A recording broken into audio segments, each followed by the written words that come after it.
বগুড়ায় civil surgeon হিসেবে দুইজন কাজ করায় স্বাস্থ্য বিভাগে দেখা দিয়েছে অস্বস্তিকর পরিস্থিতি। স্বাস্থ্যকর্মীদের অভিযোগ, এই প্রশাসনিক জটিলতায় অনেকটাই থমকে আছে জেলার স্বাস্থ্যসেবা।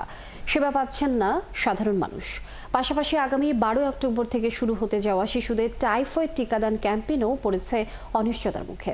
এস এম আবু সাইদের প্রতিবেদন। স্বাস্থ্য মন্ত্রণালয়ের প্রজ্ঞাপন অনুযায়ী গত 14 সেপ্টেম্বর বগুড়ার সিভিল সার্জন ডাক্তার AKM মোফাক্খারুল ইসলামকে মানিকগঞ্জে বদলি করা হয়। আর মানিকগঞ্জের সিভিল সার্জন ডাক্তার খুরশিদ আলমকে বগুড়ায় যোগদানের নির্দেশ দেওয়া হয়। কিন্তু দুজনেই এখন দাবি করছেন তারা বগুড়ায় একই পদে দায়িত্বে।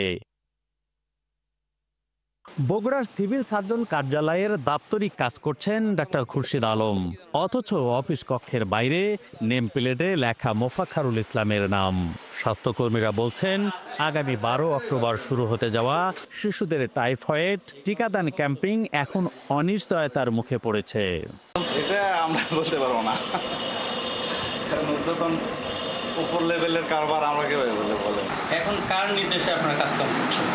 আপাতত চেষ্টা করছি মজিদুল স্যারের দিক নির্দেশে আমরা কাজ করছি। রেজিস্ট্রি কাগজ হয়ে গেল, তাহলে আমরা ফিঙ্গার নিব, তো সেটা এখনো পাচ্ছি না। দ্বন্দ্ব নিয়ে মুখ খুলেছেন দুই সিভিল সার্জনই। ডক্টর খুরশিদ আলম বলেন 17 সেপ্টেম্বর কাজে যোগ দিলেও দায়িত্ব বুঝে পাননি। কিছু ডাক্তার নেতারা তার কাজে বাধা দিয়েছেন। 18 সেপ্টেম্বর ছিল পূর্বতন সিভিল সার্জনের স্ট্যান্ড রিলিজ। সেদিন এসে আমি জানতে পারি তিনি ছুটিতে আছেন। পরবর্তীতে আমাদের বিভাগীয় পরিচালক ডক্টর হাবিবুর রহমান রাজশাহী মহোদয়ের সাথে আমি যোগাযোগ করি। তিনি তার বরাবরে একটি যোগদানপত্র দাখিল করতে বলেন এবং সেই যোগদানপত্রের প্রেক্ষিতে তিনি আমাকে যোগদান নেন এবং 18 তারিখ থেকে আমি বগুড়া সিভিল সার্জন হিসেবে জেলা এবং উপজেলার মাঠ পর্যায়ে যে সমস্ত আমার দাপ্তরিক দায়িত্ব সেগুলো পালন করে আসছি। আর ডাক্তার AKM মোফাক্খারুল ইসলাম বলেন তাকে মানিকগঞ্জে বদলি করা হলেও তিনি এখনো কাজে যোগ দেননি। তিনি স্বীকার করেন যে চেষ্টা করছেন বদলির আদেশ বাতিলের।